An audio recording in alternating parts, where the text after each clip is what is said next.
You're gonna stick on this wall, and you're not gonna fucking move.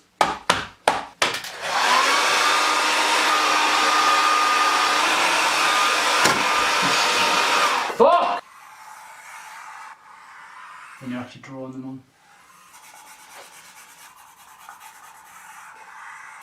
Samantha's pyramid. So if you want to understand the zombie storyline, watch his video called Zombies Oversimplified. That's what I watched. I watched that video and suddenly liked all the weird alien shit. Yo, dog, what's going on? Yeah, we gonna get us I was some faster black over today. As my good friend Jordan Peterson tells me, life is naturally hierarchical. You have the people at the top and the people at the bottom. So what I've done here is I've taken the liberty of creating a power pyramid. Now you might have seen this sort of concept in like, various situations. So like material power and, caste systems, but from my knowledge, nobody has created a power pyramid where the x-axis, this is a y-axis, where the y-axis is children. Oh, that's actually really fucked up. At the bottom of the pyramid, we have people with no power at all. These being people with like no young harams. And at the top of the pyramid, we have people who are getting, they have all the power and they're getting all the preteen pussy. When 15-year-olds do the Belle Delphine face to me. Bottom of the pyramid, bam! Working class men in healthy, legal relationships. These are people who get no preteen pussy, and it really fucking shows. These are sort of people who don't commit any crimes. They just get on with their life, they have a normal relationship of age, they pay their taxes, they get involved in community projects, they're just generally upstanding, normal people. It's fucking pathetic. The working class white man is basically untouchable. As a powerful person myself, I would never be caught dead respecting a member of the working or middle class. Being involved with these people is basically a death sentence if you ever want to have any semblance of soft power. These people, however, they do have one thing going for them, and like I said, that is because they are in a normal relationship, which puts them actually on the pyramid of power. There is one level below working class men. The next level of the pyramid is for people who have groomed maybe like 1 or 2 children, but they still could get in trouble with the law if they're found out. I would encapsulate this level with 20-something band guys. They're not all that successful. They run like a garage band, but they do have a girlfriend in high school, which puts them above these people. You can swap out this level with other contemporary figures, so like Discord mods or like people who use reddit.com, but I chose band guys because I think they're sort of the top of this caste. Maybe you know a couple 26-year-old band guys you dated when you were 15. I know most girls I've dated have been involved with a band guy when they were underage. Leave in the comment section below if you ever got groomed as a kid by a band guy. Were you ever groomed as a child? What? Were you ever groomed as a child? I don't think we should talk about that. Oh my god, I just want my 15-year-old Ramona Flowers, please, God! The next level is for people who have groomed, not a massive amount of kids, but a fair amount of kids. But what puts them above the band guy is that they have power and responsibility. They are essentially respected members of society. I'd say this changes depending on the society that you're in, but depending on how secular your society is, it could either be encapsulated by public service workers or priests.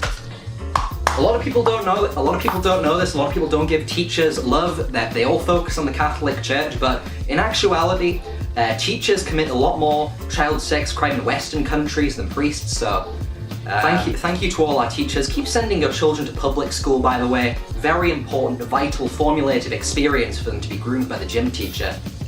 Did you go to public school? Public sector workers as well get away with a lot of displays of hard power also. The statistic is like almost 40% of policemen commit domestic abuse against their spouses. Policemen are known for committing that much like child abuse, I guess. In my country specifically, they are known for letting thousands of young underage girls get groomed by foreign gangs to such a degree that it's basically cliche to talk about it. So that being said, I'll just put this right up here. The top of the pyramid where I believe minorities belong. Now, from now on, we're getting into the upper echelons of society, the creme de la creme. This is like the difference between ordering your cheese pizza from like a Turkish place or a restaurant in Washington DC. These are the sort of people that they can groom and get away with it. Next level, I'd say internet entertainers. This is for all of your YouTube groomers. You've got all your classic YouTube pedophiles here, all the faces you know and love, even some new ones too. Bruh. YouTube and pedophilia really just go hand in hand. I believe that if you describe yourself as a YouTuber, unironically, you probably need your hard drive checked. How long have you had your YouTube? Okay, right, seriously, if you're gonna keep doing this, I'm not letting you be my cameraman anymore. You'd think it would be easy. Just don't talk to underage fans. Just don't try and sex up 15-year-olds, but no, apparently not. If you're at this level, I'd say you're looking at grooming like a potentially unlimited amount of underage girls, but realistically, because you're directly accountable to an audience, maybe you're looking at about 16, which is ironic, right? The next level of the pyramid, obviously, who else could it be but the Hollywood. How could it not be these guys? A couple of years ago, if you said that the most powerful people on the planet operated in like child sex rings, people would look at you as a conspiracy theorist, but now they just openly do it and no one cares. The only thing we can do is just literally laugh about it. But last year you had that whole Jeffrey Epstein didn't kill himself thing, and he obviously didn't. And when you point out that fishy thing they did, literally killing one of their accomplices in cold blood, they turn us pointing it out into a joke, a dead one at that. Everyone knows what they did, everyone knows what's happening, and it doesn't really matter if we know, because no matter how much we protest, mask off, we're just slaves, well, like cattle. It doesn't really matter if we know these things. The law, it applies to us, it doesn't apply to them. But at least with Hollywood, I guess you can like stop watching their films or whatever. The Disney Corporation is really gonna miss your cinema ticket, I assure you, which puts them a step below the real top of the pyramid, which I've just labelled world elites. These are the sort of people that are just basically completely unaccountable.